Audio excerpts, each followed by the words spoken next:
las 2 primeras semanas de física atómica nuclear y de partículas, que era la parte de física atómica, en este caso el espectro atómico, y la parte de física de partículas. Bien, aquí se puede ver la parte de los espectros atómicos. Los espectros atómicos es la evidencia principal que nos ayuda a explicar cómo funciona el átomo. Bien, dado el espectro atómico, que es decir, los átomos, un gas monoatómico, un gas de hidrógeno, un gas de helio, puede, al estar excitado, emitir luz. O puede, al ser bombardeado por luz, a ser iluminado, por así decirlo, absorber algunas líneas de luz. Esa es la idea principal, de que existe un espectro. Y aquí, en la serie de Balmer, es la evidencia. Y me meto de una vez con la serie de Balmer y no la lámina anterior, porque aquí es donde se ve lo que quiero que rescatemos del estudio del espectro atómico. En este caso, el hidrógeno emite solamente 3 rayitas. Bien, ese es el espectro de emisión del hidrógeno. 4 rayitas, disculpen, 4 rayitas.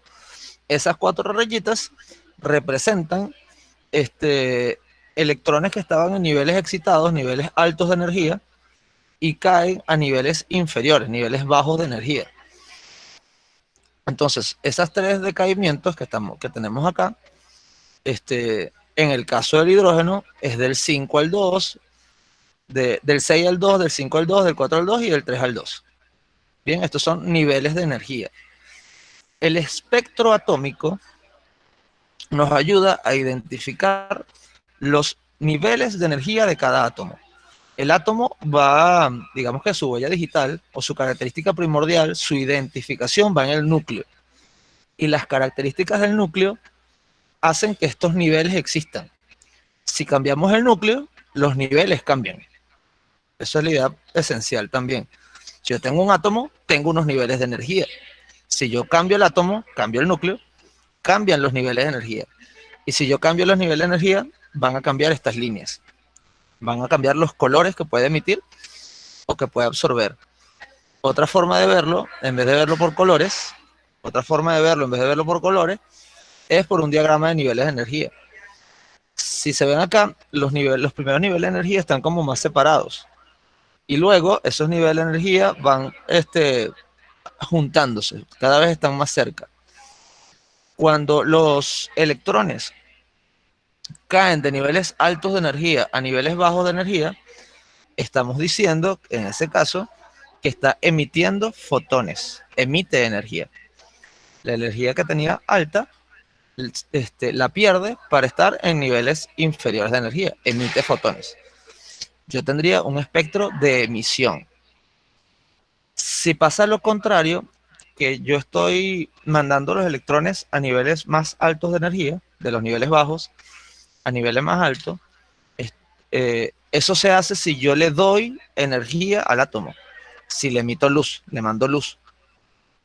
Y al mandarle luz al átomo, algunos niveles, algunos espectros, algunas líneas espectrales son absorbidas para mover a cada electrón cierto nivel de energía. Niveles intermedios no existen. Y esto es algo bien bonito o bien característico en el estudio del espectro. Por eso tenemos cosas como el espectro de Balmer. No, el electrón no brinca a un nivel 0,5. Del 0 puede brincar al 1, o al 2, o al 3, o al 4, pero valores enteros. No existen valores intermedios. Por eso no todos los niveles de energía existen o se pueden medir. Esto es en cuanto al estudio del átomo como tal. Bien, a cómo yo puedo estudiar el átomo, que es con el espectro. Lo que yo puedo ver del átomo es el espectro, que es esta línea de colores. Eso es la base, ¿bien? Del estudio del átomo. Vamos a quitar esta presentación. ¿Alguna duda hasta aquí? ¿Alguien quiera participar? No, yo entendí la mayoría. Perfecto. De todas maneras, aquí está quedando grabado Yo también entendí. para Gracias. compartirlo después otra vez. Gracias. Aquí el Super María Daniela se ha unido. Bien, vamos a compartir ahora otra presentación, que es la presentación de los isótopos y la radioactividad. Es decir, un mismo átomo que tiene su huella digital, que tiene su espectro, puede emitir o estar en diferentes estados de excitación. Entonces, por lo menos acá, y es lo que llamamos isótopos. Yo tengo un mismo átomo, en este caso litio, bien, es litio y es litio, pero tiene diferentes niveles de excitación. Esos niveles de energía que puede llegar a tener el mismo átomo es lo que llamamos diferentes isótopos. El átomo viene definido por la cantidad de protones. En el caso del litio, 3 protones definen al litio.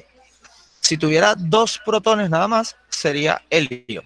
Es otro elemento. Entonces, esa cantidad de protones es lo que llamamos el número atómico y se utiliza para numerar los elementos en la tabla periódica. Entonces, también lo vemos en química. El 1 es hidrógeno, el 2 es helio, el 3 es litio y así sucesivamente. Y eso viene definido por la cantidad de protones. Ahora, los neutrones existen como un pegamento, ¿bien? Porque sabemos que positivo con positivo se repelen. O sea, no tiene sentido que cargas positivas estén juntas.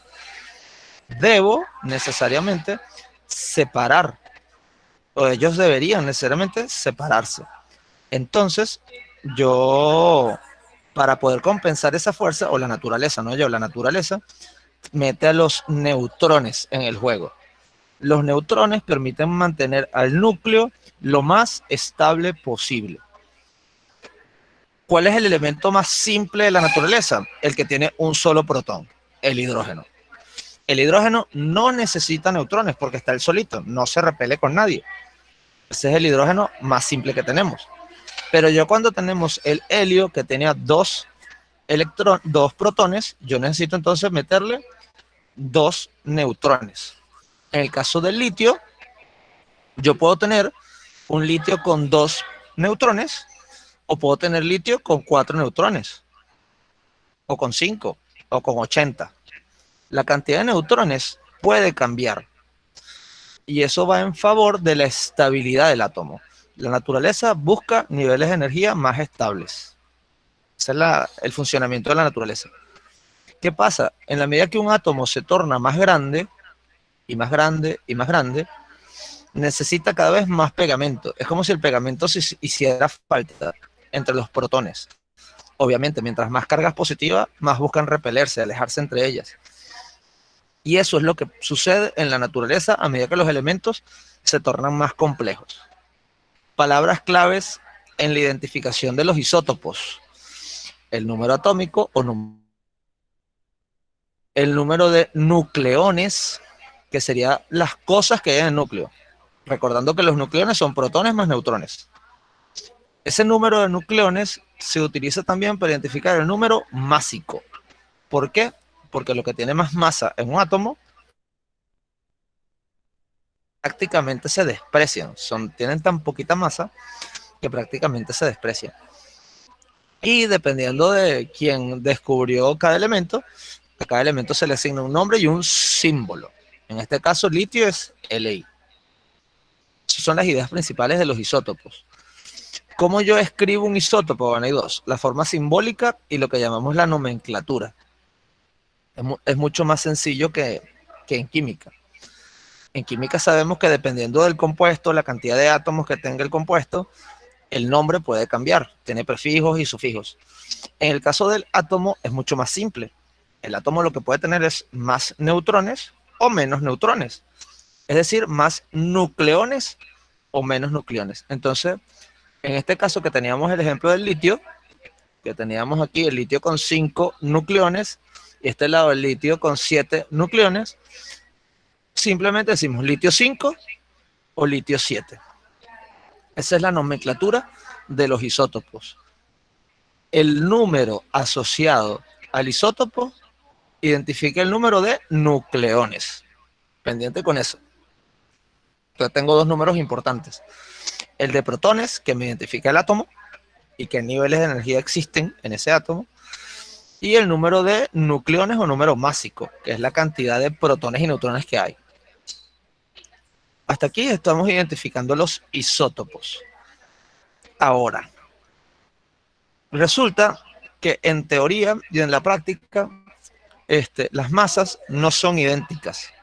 O sea, la masa que debería dar en teoría el sumar unos protones y neutrones no es la masa que da en la práctica del átomo como tal. Quinto B. Del átomo como tal. Es decir, ahí lo que llamamos o lo que se llama un déficit de masa. Repito, la suma de las partes no da el todo. Hay una masa que no existe, como si se desapareciera, que lo llamamos el defecto de masa. Esa masa en realidad no desaparece. Esa masa equivale a lo que llaman la energía de enlace nuclear. La diferencia, repito, la diferencia entre la masa que debería sumar y la masa real, esa diferencia o déficit de masa o defecto de masa, equivale a la energía de enlace nuclear, la energía necesaria para poder romper un núcleo. O sea, el núcleo está ahí estable, está junto, ¿y cuánta energía necesito para poder separar ese núcleo? La energía de enlace nuclear que tenemos acá. Repito, la suma de las partes es mayor que la masa real como tal. Entonces hay un defecto, hay algo que falta y por eso me da negativo aquí esta resta. Y eso que falta en realidad no es una masa que se perdió, sino una masa que se convierte en energía para mantener el núcleo junto. No necesariamente estable, puede estar débilmente unido, pero lo importante es que se mantiene unido. B, B, quinto B. Sí. Bien, continuamos por acá. Ahora, ¿qué pasa cuando el átomo es muy grande y no es suficientemente estable? Cuando el átomo no es suficientemente estable, él busca la forma de deshacerse de aquello que lo hace inestable. Y es lo que conocemos como la radiación o radioactividad. Un elemento muy radioactivo es un elemento que es muy inestable. Bien, repito, un elemento que es muy radioactivo es un elemento que tenemos como muy inestable. Entonces, en general, los elementos tienden a decaer, a desintegrarse o descomponerse. Por ejemplo, el oxígeno, si yo tengo una muestra de oxígeno, el oxígeno no es eternamente oxígeno. Él tiende a descomponerse a un estado, a un elemento de mayor estabilidad.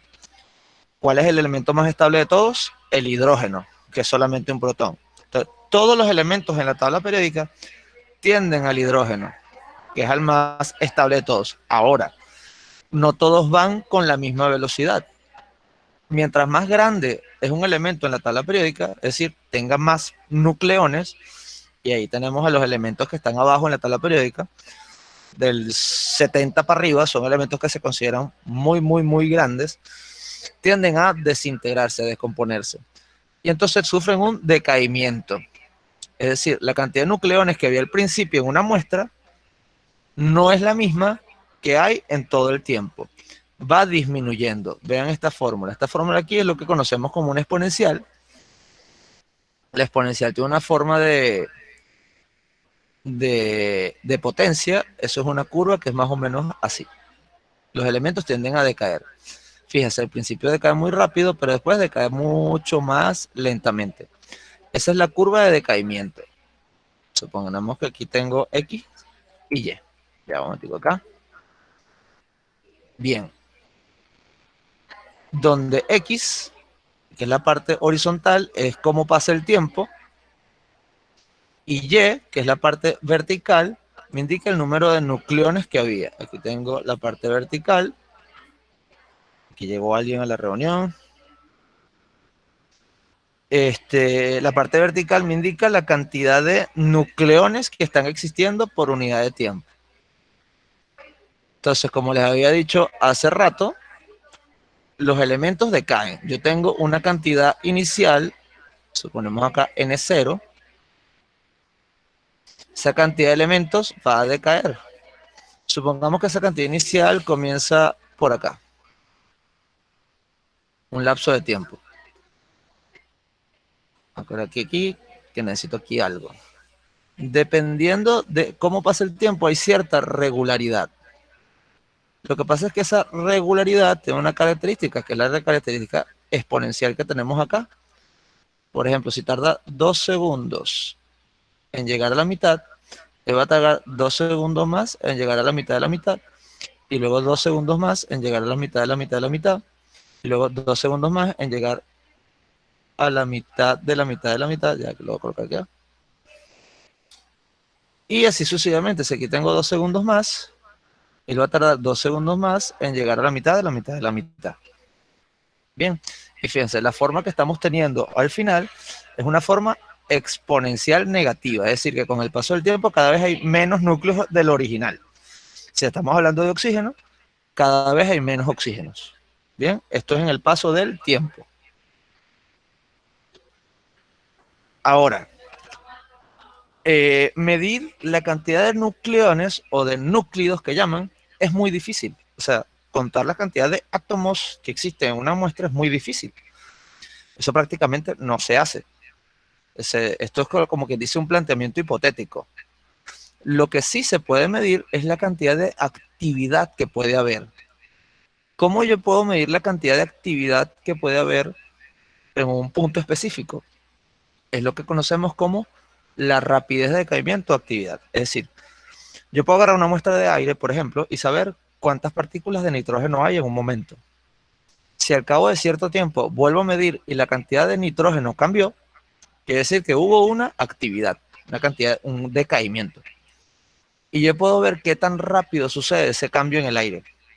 Cuando ese cambio es muy rápido, decimos que hay mucha radioactividad. Y cuando esos cambios son muy lentos o nulos, decimos que hay poca o ninguna radioactividad. Cuando los elementos se mantienen bastante estables, decimos que no hay radioactividad o que la radioactividad es muy poca. La radioactividad se mide en becquerel. Esa es la unidad para medir la actividad. ¿Qué significa? Un decaimiento por segundo. ¿Qué es un decaimiento? Que un núclido se desintegra o se convierte, se transmuta en otro.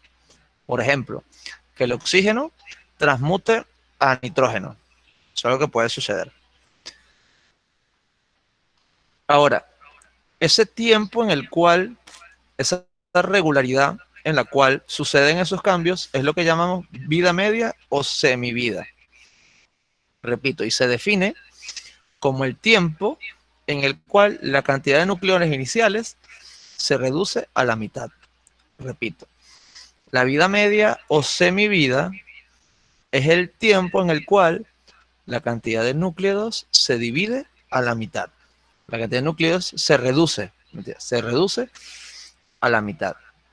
Operando matemáticamente esto, yo puedo obtener ese tiempo teniendo la constante de decaimiento. O al revés, yo puedo obtener la constante de decaimiento midiendo ese tiempo. Aquí tenemos un ejemplo. Este ejemplo es de los problemas que habían, en el cuestionario. Yo tengo dos muestras. Una que decae a un ritmo de t, que sería leperiano logaritmo de 2 entre lambda. Lambda lo escribí mal. Logaritmo de 2 entre lambda. Eso es esa constante de decaimiento, la del problema. Te la puedo dar o te la puedo mandar a calcular. Fíjate, en este caso, en este ejemplo que está acá, yo lo que te decía es que una muestra tiene dos elementos. Uno que decae con una vida media de t y otro que decae 3 veces más rápido, 3t. Bueno, 3 veces más lento, se multiplica por 3 la t. Si uno decae en 1 minuto, el otro en 3 minutos. Si uno decae en 1 hora, el otro en 3 horas. Y preguntaban cuál es la razón de actividad de la muestra X entre la muestra Y. O sea, esto, Rx entre Ry. Estas son mis ecuaciones, Rx entre Ry.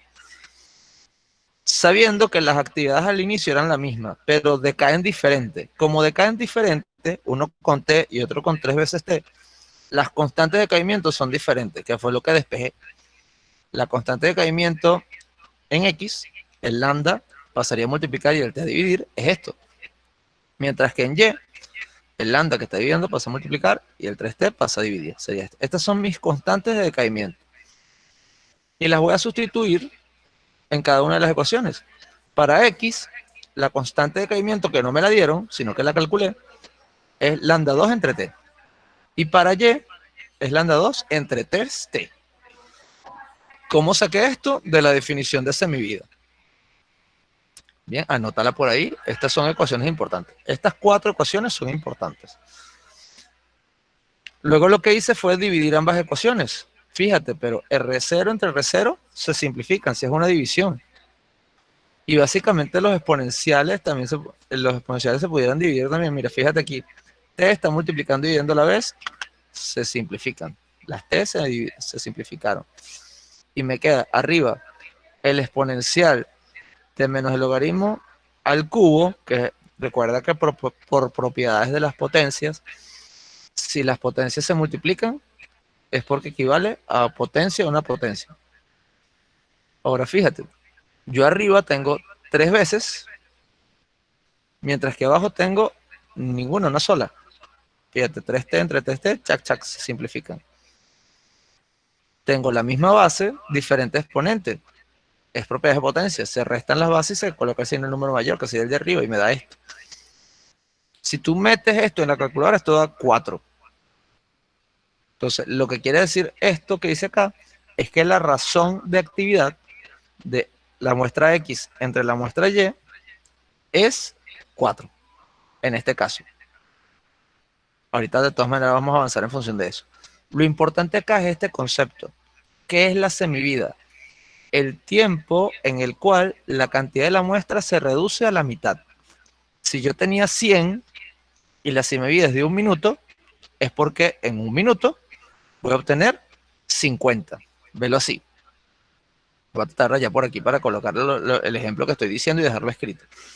Si yo tenía 100 al principio, t igual 0, y supongamos que la semivida, vamos a colocar que es igual a 2 minutos. La semivida es 2 minutos. A partir del concepto yo puedo saber más o menos con qué rapidez decae.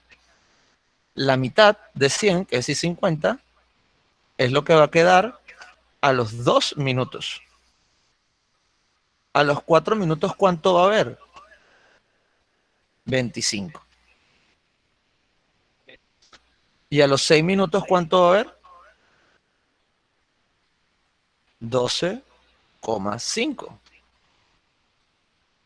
Y a los 8 minutos, ¿cuánto va a haber? ¿Cuánto va a quedar?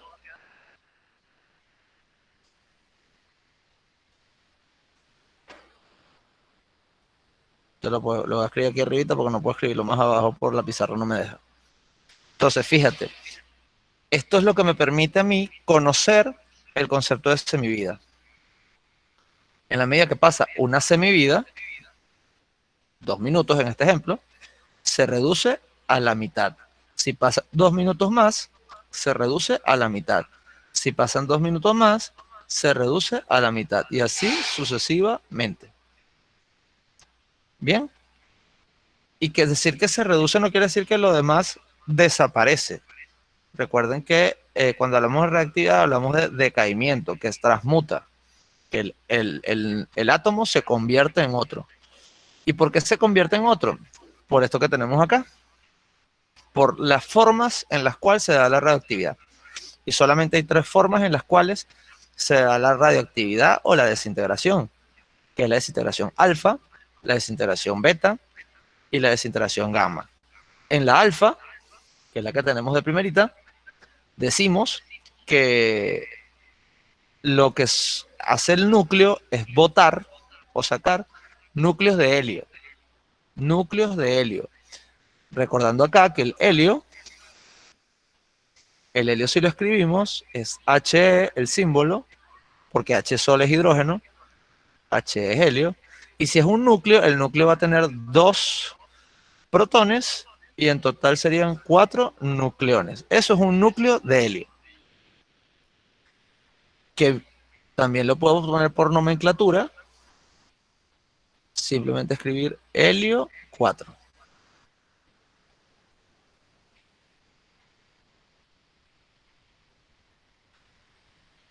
Eso es lo que también se conoce cuando sale del núcleo como una partícula alfa.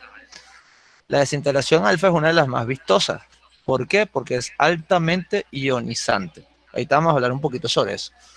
Y luego la desintegración beta y la desintegración gamma. La desintegración alfa, su ecuación general es esta que tenemos acá. La ecuación general es esta. ¿Qué quiere decir la X y qué quiere decir la Y en este caso?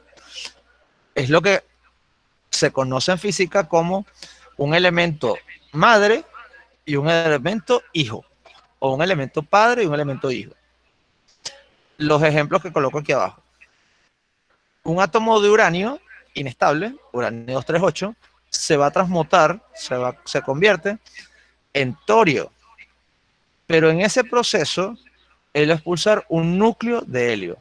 Lo primordial aquí es el principio de conservación de la masa y el principio de conservación de la carga.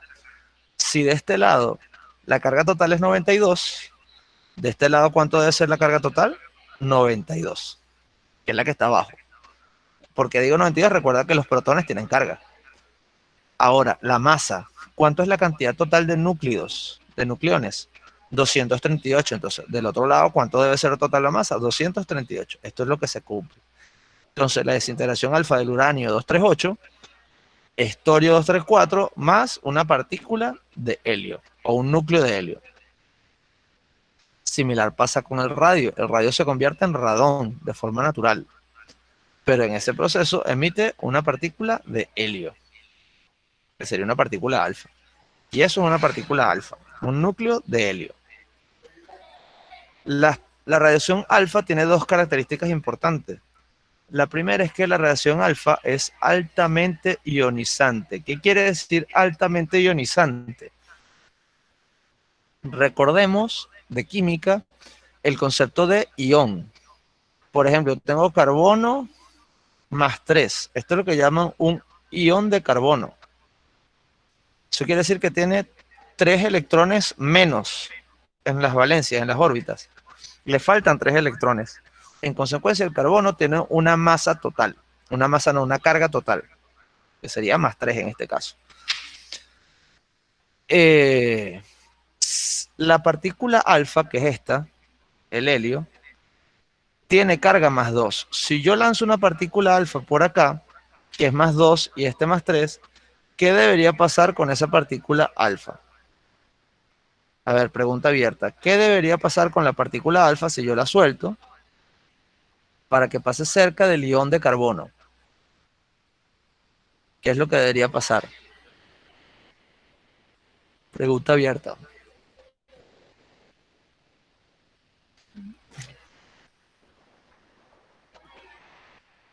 Restarse los iones. Recuerda que es una partícula. Es decir, yo tengo He, que son 2 por aquí y 4 por acá. Esto es una partícula que está pasando. Y como es un núcleo, este es más 2. Positivo con positivo, ¿qué pasa? Cuando yo tengo positivo con positivo, ¿qué sucede? Se atraen. Se repelen. Se repelen. Exacto. Se repelen, no se pelan. No tienen concha. Bien, se repelen. Sucede esto. Positivo para Ariana. Eso. Entonces, como se repelen, quiere decir que a este carbono yo lo estoy moviendo. Si ese carbono pertenece a una molécula, recuerda que las moléculas están compuestas por iones. Ese es uno de los tipos de enlace iónico. Por ejemplo, si yo tengo CO2, eso en realidad es el equivalente a tener un ion de carbono, que no me acuerdo cuánto es ahorita. Aquí los cracks en química son ustedes. Y un ion de oxígeno. no me ahorita cuál era el ion de valencia, donde hay una carga que representa cada uno. O sea, esta molécula de este lado, la molécula de dióxido de carbono, en realidad está formada por dos iones. Si una partícula de helio pasa por aquí cerca, si una partícula alfa pasa por aquí cerca, yo puedo mover y alterar esta molécula. Es decir, la ionización literalmente es alterar una molécula. Y cuando yo altero una molécula, ¿qué puedo pasar? Cambio el tejido o puedo dañar el tejido. Por eso la ionización es peligrosa. Si yo emano a mi piel partículas ionizantes, dependiendo de la canción, si son muy poquitas, a lo mejor no pasa nada. Pero si son muchas partículas ionizantes bombardeando la piel, puede dar lo que llaman cáncer de piel. ¿Por qué? Porque estoy dañando el tejido. Estoy dañando el tejido. Entonces, eso es lo que sucedería en ese caso. Por eso la radiación alfa es peligrosa. Ahora, como la radiación alfa es altamente ionizante, no es muy penetrante. O sea, si la partícula alfa sale volando, ella va a buscar mezclarse e interactuar con la primera partícula que se consiga cargada positivamente o negativamente. Con la primera partícula cargada que se consiga, la va a ionizar e interactuar. Entonces, las partículas alfa no recorren mucha distancia en el aire. Entonces, las partículas alfa ionizan la zona o la región donde está la emisión de partículas alfa. Pero esa radiación no se traslada. ¿Qué pasó en Chernobyl? ¿Y cuál era el peligro en Fukushima? Que si esas partículas que emiten radiación alfa llegan al aire y el aire se mueve, yo la radioactividad la estoy trasladando. Y eso es lo peligroso de que la radiación emane al aire, porque el aire se puede mover.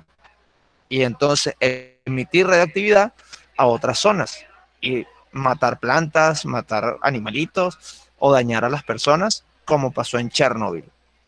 Si vieron la película, prácticamente al día siguiente, a las horas de comenzar la actividad radiactiva, que se empezó a emanar partículas altamente ionizantes al aire, mientras ese aire se movía, por donde se movía, todo se dañaba. Y bueno, los más afectados eran los que se morían inmediatamente. Esa escena es muy dramática en la serie Chernobyl. Muy, muy dramática. Pero, simplemente con una hoja de papel yo puedo bloquear la radiación alfa. O sea, yo puedo tener una partícula radioactiva que emite partículas alfa, pero si yo lo meto en una caja de papel, yo estoy a salvo. ¿Por qué? Porque el papel inmediatamente interactúa con las partículas alfa y no me llegan a mí. Entonces, eso es esa es la ventaja, o digamos lo que podemos hacer ante las partículas alfa. Ahora, hay otro tipo de radiación que es la radiación beta. Ay, esto no quedó manchado aquí. Bueno, esto me lo acuerdo de memoria. Esta lámina está incompleta. Vamos a completarlo aquí manualmente. La radiación beta lo que me indica es que yo tengo una partícula, un elemento madre, X. Recordemos aquí es Z, que sería el número del elemento, el número atómico, y A, que sería el número másico, la cantidad de nucleones. Si eso tiene una desintegración beta, me va a producir un elemento hijo, Y,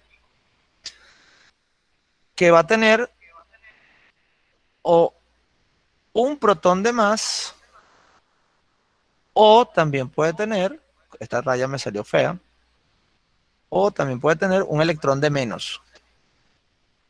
Entonces, así como yo puedo tener un electrón de más en la desintegración beta, yo puedo obtener un electrón de menos, un protón de menos.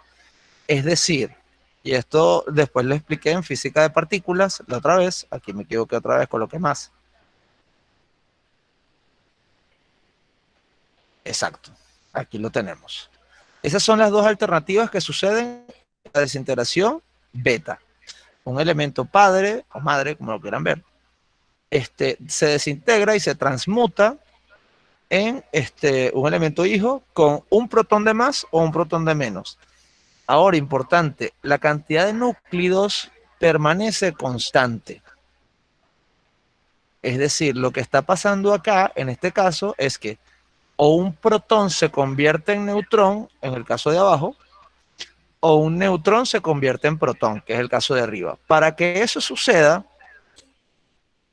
deben aparecer dos partículas acá. Una partícula beta, que por conservación de la masa puede ser positiva o negativa, o por conservación de la carga, y por conservación de la masa, un neutrino. Ahora, pendiente. En el caso de arriba, si yo tengo una más por conservación de la carga, que la carga estaba antes sea la misma que está después, debe aparecer una carga negativa. ¿Ven? Esto es lo que llamamos una partícula beta menos, que esa partícula beta menos, o partícula beta negativa, en realidad es un electrón. Cuando se emana un electrón, lo que está acompañando al electrón es lo que llaman un antineutrino, y se coloca así con una barra arriba. En el caso de abajo, como voy a tener un protón de menos, yo debería tener una carga positiva, una partícula beta más, una partícula beta positiva. Esta partícula beta positiva es lo que llamamos un antielectrón, o más comúnmente conocido como positrón. Y por conservación de la masa, el positrón va acompañado de un neutrino. Es lo que llaman un neutrino electrónico. También lo denotan mejor con la E abajo por si acaso. Les recuerdo que hay tres tipos de neutrinos. Hay neutrino electrónico, neutrino tauónico y neutrino muónico. Muónico, tauónico y electrónico. En este caso, hablamos solamente de partículas del primer sabor, de la primera generación, que son el electrón, positrón, en el caso de la partícula, y el neutrino básico. Bien, vamos acá a usar el mismo ejemplo anterior. Supongamos que tenemos un uranio 238. Uranio 238 que emite radiación beta. ¿Cuál es el número atómico de uranio? 92. ¿Qué sucede si el uranio 238 emite una partícula beta o tiene una desintegración beta? Entonces, esa partícula nueva, uranio, si la partícula beta es una partícula beta menos, supongamos un electrón, entonces va a tener acompañado un antineutrino. Asócienlo. Cuando emite un electrón, es antineutrino. Cuando emite positrón, es neutrino normalito. Bien. Entonces, la partícula va a tener, como lo tenemos aquí arriba, por conservación de la carga, un protón de más. Entonces tendría 93. Pero la cantidad de nucleones permanece constante. Sigo teniendo 238 nucleones. El elemento, en ese caso, ha cambiado. Ya no es uranio, porque el uranio es el identificado con 92.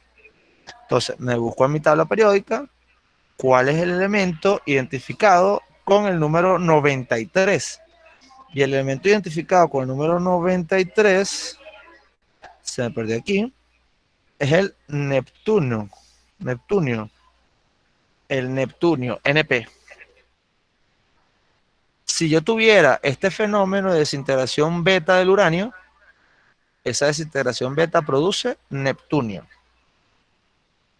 Eso es una desintegración. Vamos a colocar un ejemplo con una partícula un poquito más simple. Supongamos que vamos a utilizar fósforo.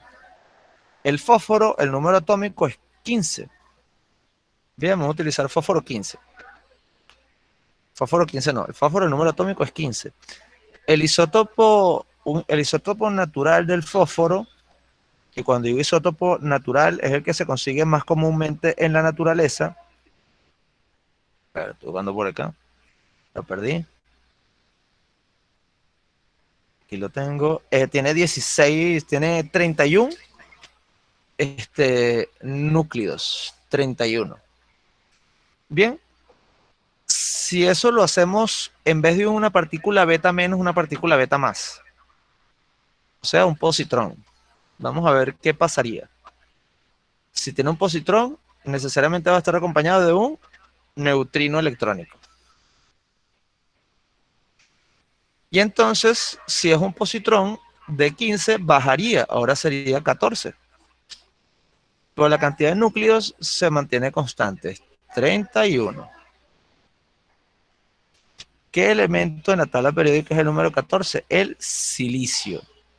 Y el silicio es el Si. Es decir, si el fósforo 31 sufre una desintegración beta, una sola, emitiría una partícula beta más, en este caso, en este ejemplo, un positrón, un neutrino electrónico, y transmutaría ese átomo, ya no es fósforo, ahora es silicio. Al haber transformado el núcleo, que antes tenía 15 protones y ahora tiene 14 protones, sus niveles de energía también van a cambiar.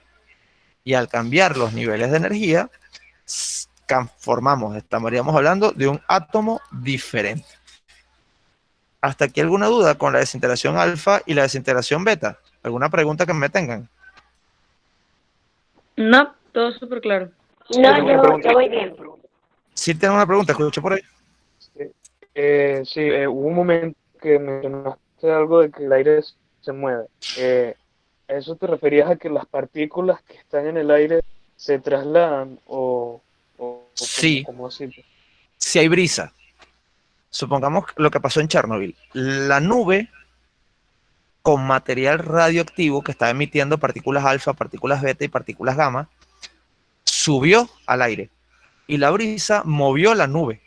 Entonces yo tenía aire con partículas radioactivas y por eso la radioactividad que estaba en el núcleo, valga la redundancia, nuclear, en la fuente nuclear de Chernobyl, de la planta, subió al aire y se movieron esas partículas radioactivas e ionizaron no solamente el aire, sino que empezaron a ionizar plantas, animales. Y por eso en Chernobyl no solamente tuvieron que acordonar la zona y poner a la gente en cuarentena. Si no recuerdan o si no lo han visto, no solamente se mueve el aire, si yo contamino radioactivamente a un conejito y el conejito sale por ahí corriendo, ese conejito puede contaminar radioactivamente a una persona o a otro animal, un ratón. Y entonces en Chernobyl no solamente acordonaron la zona de la nube radioactiva, sino que literal acordonaron una zona y mandaron soldados y voluntarios a matar cuanto animal se le aparezca por ahí. No sé si recuerdan esa parte de la película. ¿Por qué? Porque los animalitos, pájaros, perros, gatos, lo que sea, al contaminarse radioactivamente, tienen partículas radioactivas. O pueden tener partículas radioactivas. Y esas partículas pueden dañar a las personas por donde ellos pasen. A eso me refería con lo del aire que se mueve. En todo suceso o en todo ambiente donde hay mucha radioactividad, entonces yo voy a tener partículas en el aire con radioactividad que pueden alterar tejidos alrededor. Y fino, si no hay nadie vivo, no nos preocupamos. Pero si hay seres vivos alrededor, con radioactividad, sus tejidos se mueren. Entonces, si recuerdan la película o si han visto un documental sobre Chernobyl, todas las personas que estaban alrededor del fenómeno, inclusive los bomberos, fue muy dramático, al primero, segundo, tercer y cuarto día, el cáncer de piel era muy drástico. La forma como la piel se le destruyó a esa gente fue muy drástico. ¿Por qué? Porque la piel se le tornó radioactiva. Y los médicos no podían tratar con guantes, tenían que ponerse trajes que pudieran bloquear la radioactividad para poder tratar a esas personas. Eso fue bastante fuerte. No sé si aclaro la duda con respecto a eso. Esas son preguntas de análisis que pueden salir en el cuestionario. Fino. Sobre cómo es el comportamiento de la radioactividad y por qué debemos saber cómo funciona la radioactividad. Por último, tenemos la radiación gamma. Es la más sencilla de explicar. Yo tengo un elemento padre con cierta cantidad de protones y cierta cantidad de nucleones. La radiación gamma se da cuando los niveles de energía ocupados son muy altos y es lo que llamamos un átomo o un núcleo excitado. Y le ponemos un asterisco al átomo. Repito, los niveles de energía ocupados son muy altos. Es decir, que los electrones no están en los niveles de energía más básicos, más fundamentales, sino que los electrones fueron empujados a los niveles más altos de energía. Entonces, de la primera parte que vimos hoy, de cómo funciona el átomo, de qué es lo que vemos en el átomo, recordemos que tenemos el espectro atómico. Lo que busca naturalmente el átomo es tener niveles de energía ocupados bajos. Bien, los más bajos posible. Entonces, el átomo no transmuta. El mismo elemento X que vi al principio va a ser el mismo elemento X que va a haber después. Solamente que va a haber una partícula gamma produciéndose en ese proceso. ¿Y qué es básicamente una partícula gamma? Fotones. Y cuando me refiero a fotones, me refiero a energía, no solamente luz visible, sino luz también invisible, ultravioleta o infrarrojo, calor. ¿Cuál es el peligro de los fotones? Que literalmente yo estoy moviendo los electrones o alterando los electrones de las moléculas que están por ahí alrededor. Bien, ese es el principal riesgo de la radiación gamma. Fíjense, ¿cuál es la carga eléctrica de los fotones? Alguien que se aventure a responderlo, no importa si se equivoca. Carga eléctrica de los fotones. Lo vimos también en física de partículas. Cualquiera, no importa si se equivoca, insisto. Carga eléctrica de los fotones. Félix, no recuerdo exactamente, pero lo que recuerdo es que, ajá, o sea, los fotones son las partículas de luz y, Correcto. o sea, tienen una carga, pero lo que es absorbido o lo que va a absorber, no me acuerdo, esas partículas tienen otra carga. Ya va, Bien. Félix, porque, o A sea, ver, David. esto es lo de aspecto de emisión y absorción. Y realmente es absorción, porque están absorbiendo la energía que después ¿cómo es? Se visualiza, pues. Lo que es infrarrojo y infravioleta es algo que está por debajo de los espectros normales que nosotros no vemos. Porque en estos extremos está lo que es el rojo y lo que es el violeta. Sin embargo, no sé a qué te refieres con carga eléctrica. O sea, si se expresa en Coulomb o en... Sí, carga eléctrica se expresa en Coulomb o electrones. Cargas de electrón. Ok. Que es la carga fundamental. La carga eléctrica más pequeña unitaria que utilizamos es la carga del electrón, que es 1. Cuando hablamos de cargas muy pequeñitas. Y en este caso estamos hablando de cargas muy pequeñitas. Bien, ciertamente si yo tengo un átomo, yo voy a tener niveles de energía. Ciertamente, vamos aquí a hacer como un pequeño ejemplo de que más o menos lo que pudiera pasar. Bien, tengo el núcleo y alrededor de ese núcleo visualicemos de forma clásica electrones que se están moviendo. Si un electrón está excitado, es decir, que está en una zona alta, ese electrón va a bajar. Bien, y cuando ese electrón baja, sale una partícula de luz, de energía, un fotón. Entonces, básicamente lo que está pasando en la radiación gamma es esto, un fotón. Ahora, lo particular en relación a la radiación gamma es que hablamos de un átomo excitado, hablamos de nivel de energías muy altos. Mientras más alto sea el nivel de energía y mayor sea la caída, una caída mucho más alta, hablamos de fotones con muchísima energía, fotones de alta energía. Por eso hablamos de gamma. Recuerda que en el espectro electromagnético tenemos del rojo al violeta. En el rojo, más abajo, tenemos el infrarrojo, el microondas. Y del otro lado, del lado del violeta, tengo el ultravioleta, los rayos X y la gamma.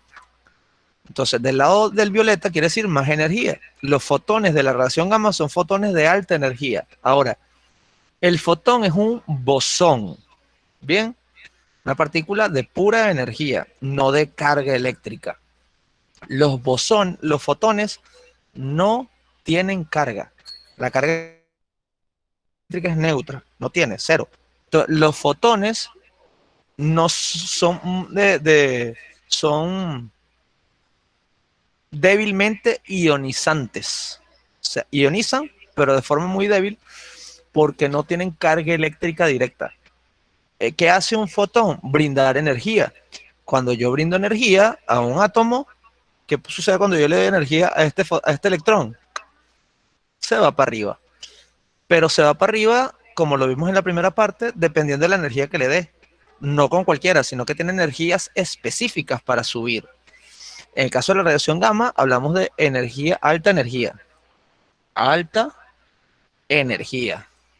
Entonces, la radiación gamma es baja, es débilmente ionizante porque no tiene carga directa, es decir, no todos los fotones alteran al átomo porque no tiene carga, sino que hay algunos fotones que pueden alterar el átomo.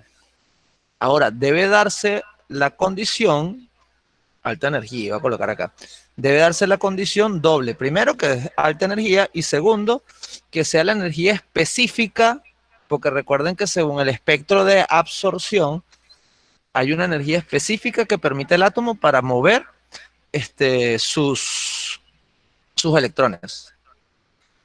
Entonces, no solamente tiene que ser alta, sino que tiene que ser una energía específica para mover los electrones de un elemento que también es específico, porque no todos tienen iguales niveles de energía. Disculpa. Adelante.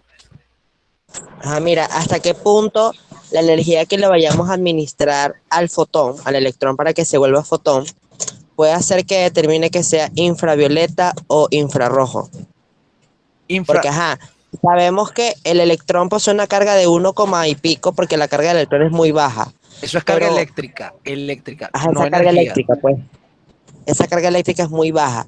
Sin embargo, ¿cómo yo sé que ese fotón tiene una carga eléctrica infrarroja o una carga eléctrica ultravioleta?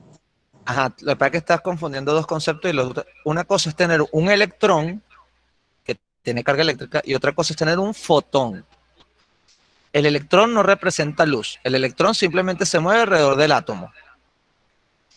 Cuando el electrón cambia de nivel de energía, puede emitir un fotón, pero el electrón se queda aquí, o absorber un fotón, en este caso.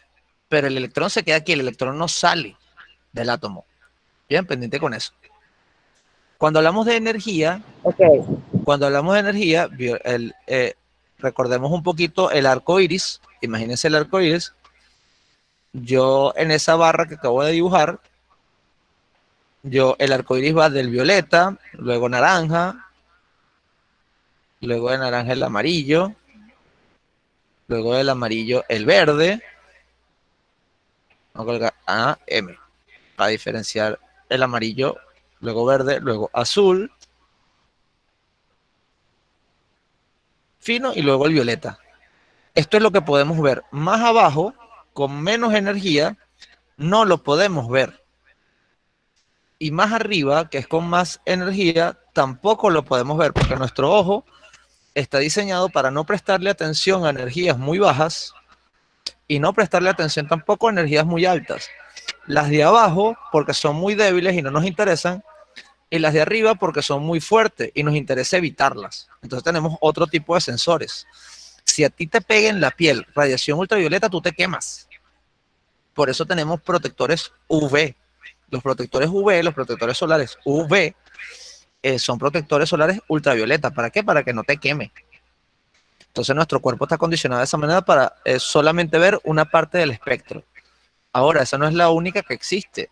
Hay energías bajas, como por ejemplo la energía de radio, las ondas de radio, los fotones de la onda de radio, que son los que permiten que podamos hablar por Wi-Fi, por teléfono, por megas, etc. Y está los fotones ultravioletas, los fotones de radiación gamma, rayos X. En el caso de los rayos X, por ejemplo, que pueden atravesar todo el cuerpo menos los huesos. Por eso podemos tomarle una foto solo a los huesos, en el caso de los rayos X. Ojo, los huesos y cualquier otra cosa que esté por ahí, porque si yo te hago una placa de rayos X y tienes un metal atravesado o un espinal, te tragaste un hueso, yo puedo saber con esa placa si tienes un cuerpo extraño en el cuerpo, que también sirve para eso. A veces hacen placas de tórax o placas abdominales precisamente para identificar si no hay algún cuerpo extraño a lo que debería haber en el cuerpo. Entonces, la radiación gamma, para concretar, un átomo con electrones en altos niveles de energía, por aquí arriba, muy lejos, ese átomo busca estabilizarse y entonces el electrón cae. Cuando el electrón cae, emite un fotón, pero ese fotón emitido es un fotón de alta energía, que si esa alta energía coincide con algún elemento alrededor, ese elemento alrededor lo puede absorber. Pero recuerden, los espectros de absorción son únicos y muy particulares de cada elemento. No todos funcionan igual. Entonces tenemos tres tipos de radiación. La radiación alfa, bien, la tenemos acá. En la radiación alfa se emiten partículas alfa y las partículas alfa son partículas de helio. Tenemos 2 horas de clase por lo que tengo entendido. Por si acaso alguien preguntó por ahí. Son núcleos de helio. Eso es altamente ionizante. Por otro lado, entonces tenemos también la radiación beta.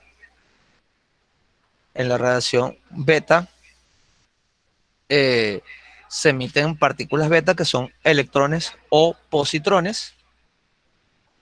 Entonces, dependiendo del tipo de desintegración que sufre el elemento, aumenta un protón o disminuye un protón. Y al cambiar en 1 el protón o en -1 el protón, estoy cambiando el átomo. Recuerden que los protones me definen al átomo. Un solo protón es un hidrógeno. Si son 2 protones ya no es hidrógeno, es helio. Entonces, por eso aquí los ejemplos en el caso del uranio, que si sufriera una desintegración beta menos, que es la que tenemos acá, el uranio en ese caso se convertiría en neptunio. Y si tenemos fósforo y el fósforo sufre una desintegración beta más, entonces el fósforo se convierte en silicio. Bien. Y la radiación gamma, la última, es simplemente un tipo de radiación que surge o sucede cuando yo tengo una partícula altamente inestable, altamente excitada, muy excitada, con altos niveles de energía. La naturaleza busca regular eso emitiendo o botando energía de allí. Y eso es botar energía, es emitir fotones. Bien, hasta aquí más o menos, muchachos. Sí, Félix, yo tengo Adelante. como que Sí, Félix. una duda.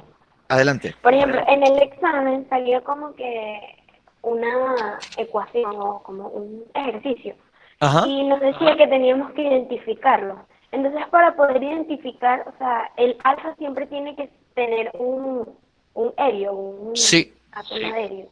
Y el Sí. de beta, la B. Electrón. No me acuerdo qué era. El electrón o partícula beta. Ok.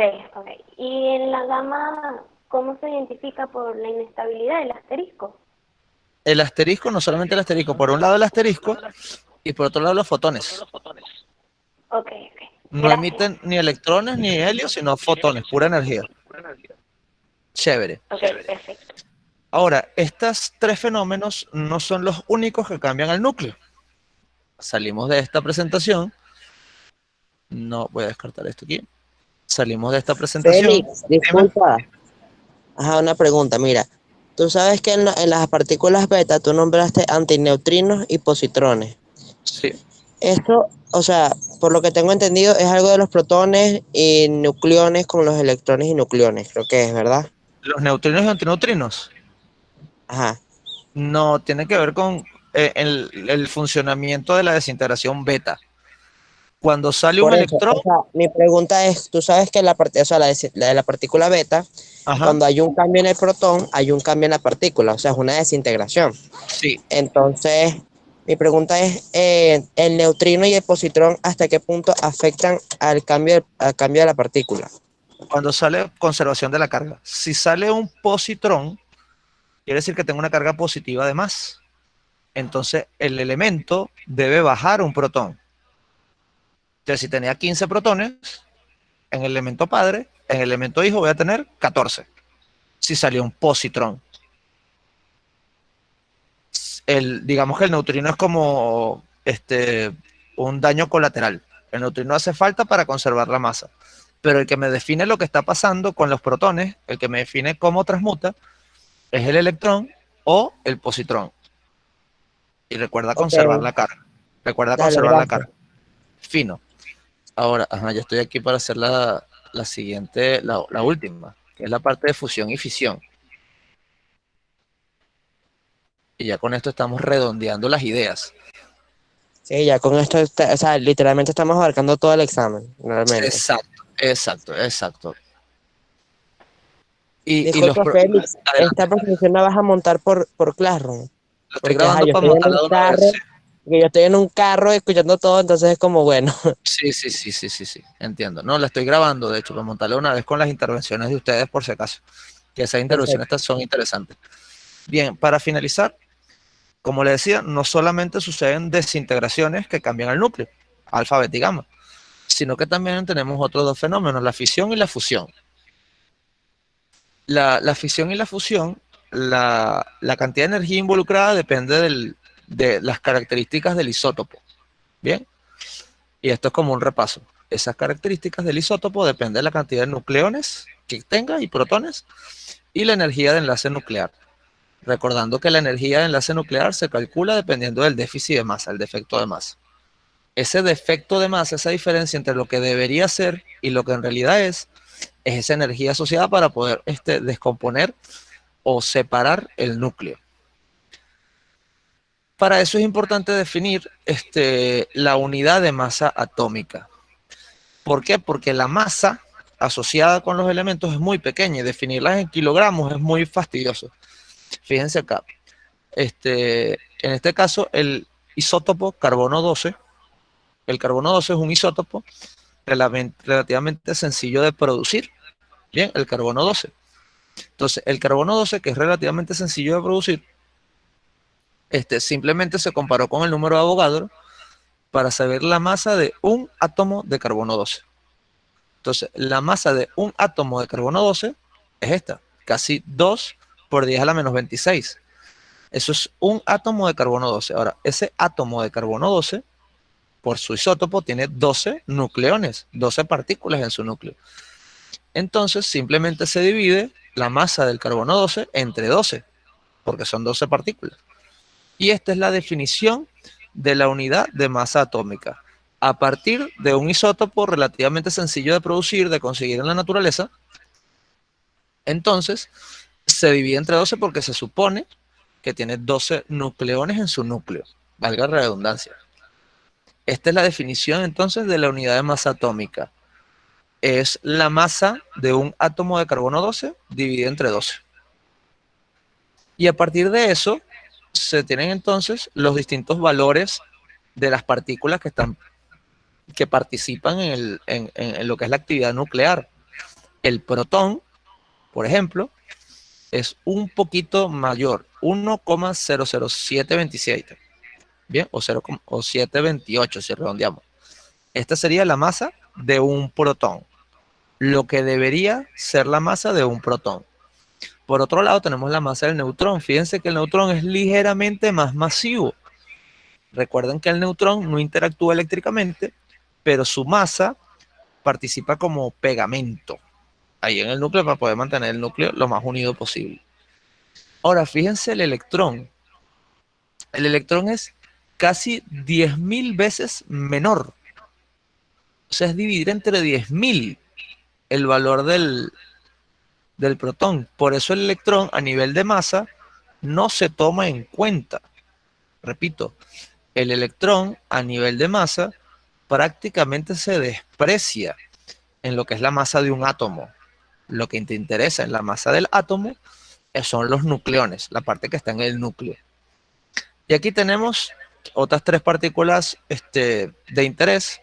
Por una parte tenemos el deuterio, los que han visto Spider-Man 2, por ejemplo, el doctor, el villano de la película, él utiliza deuterio y tritio, que son isótopos de hidrógeno más fáciles de conseguir, pero más masivos. El hecho de que sean masivos permite manipularlos para hacer fisión nuclear.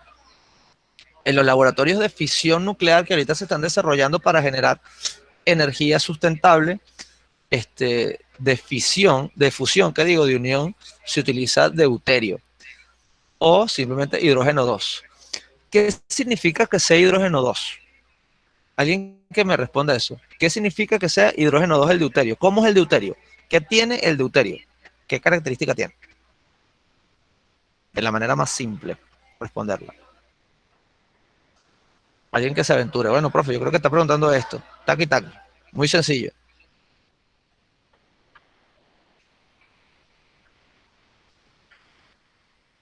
Un nucleón con un protón.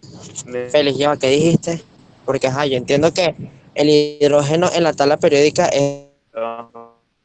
Ajá, sí. Sigue desarrollando. Estás muy cerca, Juan Luis. El hidrógeno 2, ¿cómo está constituido? Tiene un protón y un neutrón, ¿no? Dos neutrones. Correcto. No sé. Un neutrón. Un neutrón y un protón. Porque si tuviera dos protones, sería helio. Sería un tritio. Si son dos protones.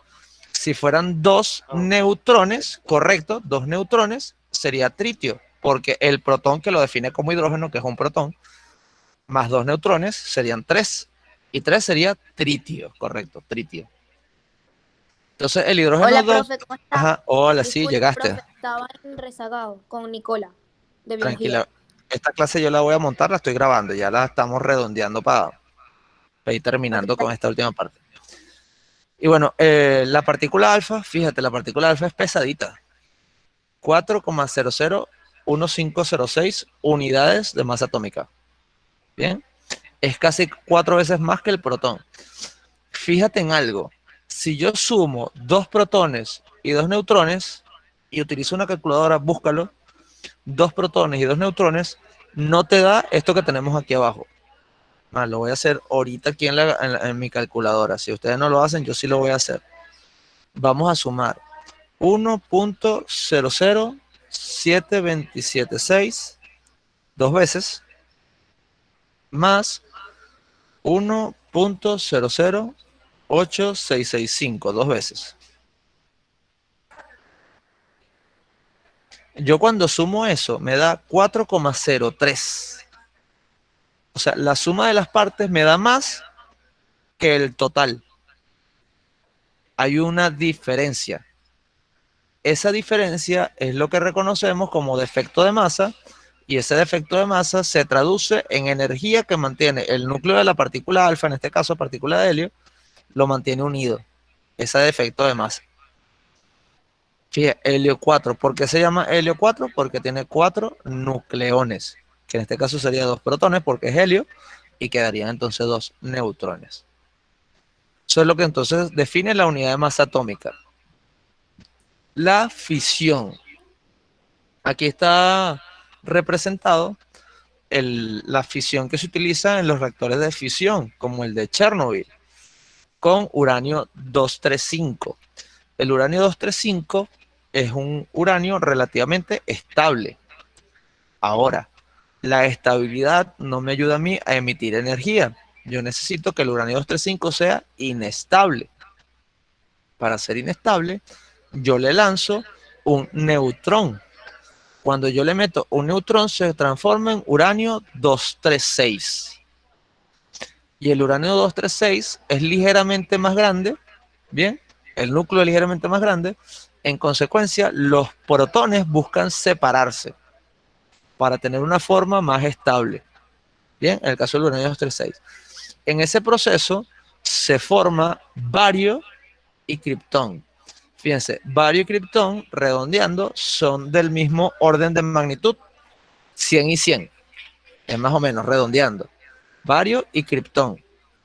Ahora, estos dos que se producen tampoco es que sean al azar. Son dos que se producen buscando la forma más estable posible. Ahora, el bario 134 y el criptón no suman la cantidad de nucleones total. Para poder sumar la cantidad de nucleones total, hacen falta estos 3 señores que tenemos aquí abajo, que son 3 neutrones.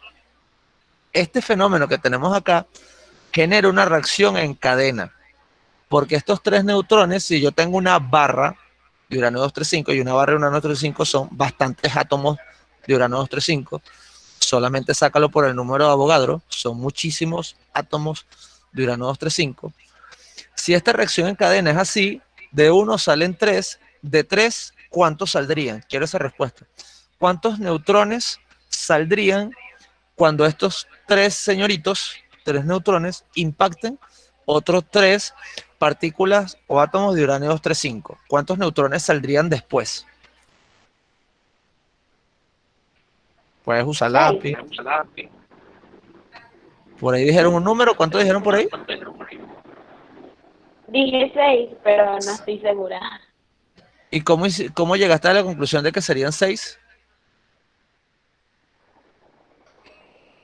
Bueno, supuse que si, o sea, si de una molécula de uranio 236 salen 3, si esos 3 vuelven a, como que a reaccionar, no sé 6, pero la saqué medio así. Bien, por eso le dije saquen lápiz, no importa. Entonces, si el neutrón se mete en uranio 235, que es de lo que estaría hecho la barra, se transforma en uranio 236, que es el inestable. Y ese uranio 236, que es inestable, va a producir otras 5 partículas, otra vez. Las tenemos acá, y esas 5 partículas ya sabemos cuáles son. Las 5 partículas que se forman del uranio 236 son el bario y el kriptón, que si no me equivoco creo que es Kr. Ay, rayos. El bario y el kriptón, Kr. Y además de formar bario y kriptón, se van a formar también 3 neutrones. Y esto pasa en los mismos neutrones, en los otros. Entonces, de 3 neutrones, ¿cuántos neutrones saldrían? Por aquí tengo 3, por aquí saldrían 3, y por aquí saldrían 3 más. ¿Cuántos neutrones tendría en el segundo nivel? 9. O sea, de 1 salieron 3, de 3 salieron 9. ¿Y de 9 cuántos saldrían? 27. ¿Y de 27 cuántos saldrían? Muchísimos. 681. Entonces, fíjense, la reacción que sucede en cadena es prácticamente descontrolada. Cada vez son más reacciones de fisión. Se procura que esto pase precisamente para generar mucha energía. Y es lo mágico de la fisión nuclear en este fenómeno. Yo de un solo neutrón que mande, casi de forma instantánea, tengo muchísimas más reacciones sucediendo, más fisiones. Por eso, a las barras de uranio 235 en la película Chernobyl, le meten, es una aleación con, si no me equivoco, boro, que es B. ¿El boro qué hace? El boro absorbe por lo menos 2 de estos neutrones. Se quedan en el boro, que es estable y no genera fisión. De manera que yo puedo controlar y de un neutrón tener un solo neutrón, y de uno tener uno, y de uno tener uno, y de uno tener uno, y mantener controlada la reacción de fisión nuclear. Eso es lo que pasa en la película Chernobyl. Cuando sacan el boro, ¿qué procuran? Que haya más reacciones. Cuando meten el boro, hay menos reacciones. Si el boro la cantidad de boro es muy alta, yo anularía la fisión nuclear. Ya no habría fisión nuclear. Que es lo que pasa en la película. Les invito a repasar la película porque es burda interesante esa parte y que le explican muy detalladamente esa parte. Así es como funciona la fisión. Un elemento se divide en 2 del mismo orden, pero más estables. Un elemento inestable, eso también es importante decirlo. Un elemento inestable se transforma en 2 elementos adicionales más estables, que en este caso serían el bario y el kriptón. Que el bario y el kriptón, si llegan a absorber algún neutrón, no les va a pasar nada, porque son estables. El uranio 235, al meterles un neutrón, se convierte en 236 y se torna inestable, con un valor con muchos neutrones, generando esa reacción. Para que tengan una idea del orden de magnitud de la fisión nuclear y por qué la fisión nuclear es tan, o sea, se persiguió tanto realizar, 1 gramo de uranio 235, 1 gramo de uranio 235 produce la misma energía que 1 millón de toneladas de combustible fósil, de gasolina, por ejemplo. 1 gramo de uranio 235 produce la misma energía que 1 tonelada de gasolina, por ejemplo, que es combustible fósil. Entonces yo con algo mucho más pequeño puedo abastecer muchísima energía. Entonces yo tengo una planta más pequeña que puede abarcar muchas más personas para que tengan su energía doméstica. Eso es el caso de la fisión nuclear. En la fusión nuclear, y aquí tenemos el ejemplo, yo tengo deuterio y tritio. Fíjate, deuterio, 2 nucleones, tritio, 3 neutrones, se fusionan. Aquí hay un elemento inestable, sale expulsado un neutrón y me queda helio. Entonces, este proceso acá intermedio en el cual se fusionan y sale el neutrón volando, hay un déficit de masa.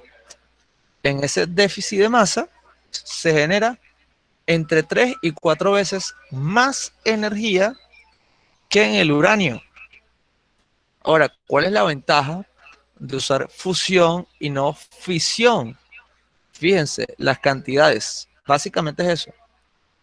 Los elementos involucrados en la fisión son elementos pesados. Y hablar de elementos pesados es hablar de elementos que son difíciles de conseguir en la naturaleza. El uranio no es fácil de conseguir en la naturaleza. En cambio, los elementos de fisión son elementos mucho más estables. Mientras más simples, mejor. Entonces, fíjate lo que está involucrado aquí. Es simplemente hidrógeno. ¿Y cuál es el elemento más abundante del universo? El hidrógeno. Entonces, una de las panaceas de la producción de energía es la energía de la fusión. Porque esa tecnología que se desarrolle para poder manipular la energía por fusión es aplicable aquí en el planeta Tierra, y teniendo un poquito de visión interestelar e intergaláctica, la puedes emplear esa tecnología en cualquier parte del universo. El rollo del combustible fósil es que solamente me sirve en el planeta Tierra, porque hasta donde tenemos entendido, en ningún otro planeta que sepa hay carbón, hay combustibles fósiles, hay vegetales, nada. Entonces el combustible fósil no es práctico para tener una civilización interplanetaria. Yo necesito desarrollar otras alternativas de combustible, mucho más económicas, en el sentido de que lo que se necesite se pueda conseguir con facilidad. Entonces, la tecnología no es muy económica ahorita, como todas las tecnologías cuando salen. Si no, busquen por ahí cuánto costaba la primera computadora, y era una porquería la primera computadora. Además de muy grande, no se podía hacer lo que tú puedes hacer hoy con el teléfono. Sin embargo, era muy costosa, pero a medida que se masificó, se hizo muy barata. Eso es lo que se espera con la energía de fusión. La tecnología ahorita, que ya existe, está en plena prueba, está en periodo de prueba. Ya se construyeron los primeros generadores de fusión nuclear. Se pretende que cuando eso ya sea regular, abarate costos y podamos tener reactores de fusión nuclear prácticamente en cualquier sitio. Entonces, bueno, hasta aquí alguna duda, muchachos.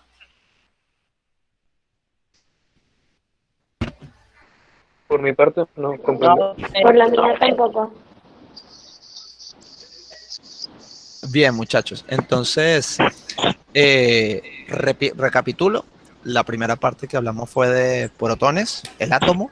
El átomo me lo define el protón. Y el protón coloca diferentes niveles de energía, que es lo que reconocemos como espectros de emisión y espectros de absorción. Luego hablamos de que cada átomo puede tener diferentes características energéticas. ¿Cómo? Cambiando los isótopos, la cantidad de nucleones involucrados en el átomo. más neutrones o menos neutrones. Entonces, los isótopos, al ser más grandes, se tornan inestables. ¿Qué quiere decir inestable? Que fuerzas internas procuran transformarlo y hacerlo más pequeño. Y esa transformación o ese proceso de transformación es lo que conocemos como radioactividad o desintegración o decaimiento. El proceso de decaimiento se conoce por la semivida y la radioactividad. Bien, me define el tiempo en el cual los elementos pueden decaer. Y las formas en las cuales sucede ese decaimiento es lo que conocemos como radiación alfa, radiación beta, radiación gamma. Cada una con sus características. La alfa expulsa núcleos de helio, que son las partículas alfa. La radiación beta expulsa electrones o positrones por efecto de carga eléctrica. Por conservación de la masa hay un residuo ahí que son los neutrinos, que son unas partículas medio fantasma que están involucradas ahí en ese proceso. Y la desintegración gamma es simplemente una desintegración que procura restaurar los niveles de energía lo más bajos posible. Eso es lo que procura la radiación gamma, ¿bien? O el decaimiento gamma. Para finalizar entonces con lo que es la fisión y la fusión. En todo esto es muy importante el concepto de déficit de masa, es decir, saber cuánta masa había involucrada en los padres, en los elementos involucrados, y cuánta masa existe en el producto o elementos hijos. Ahí existe un déficit de masa, y a partir de ese déficit de masa es que yo puedo determinar la energía de enlace nuclear, que es la energía que me mantiene atado al núcleo, que me mantiene unido al núcleo. Y ya, listo. Bueno, creo que la clase ha sido redonda. ¿Algo que me quieran mencionar adicional antes de cerrar? Que todas las clases sean así, por favor. Ok. Trabajaré para eso. Trabajaré para eso, muchachos. Bueno, entonces, bueno, si estamos así, digan por favor chao, chao, para que respiren, se levanten un poquitico y sigan con su jornada, muchachos. Cuídense mucho. Feliz Chao, gracias. chao. Chao. Hasta luego. Chao. Chao, gracias. Chau.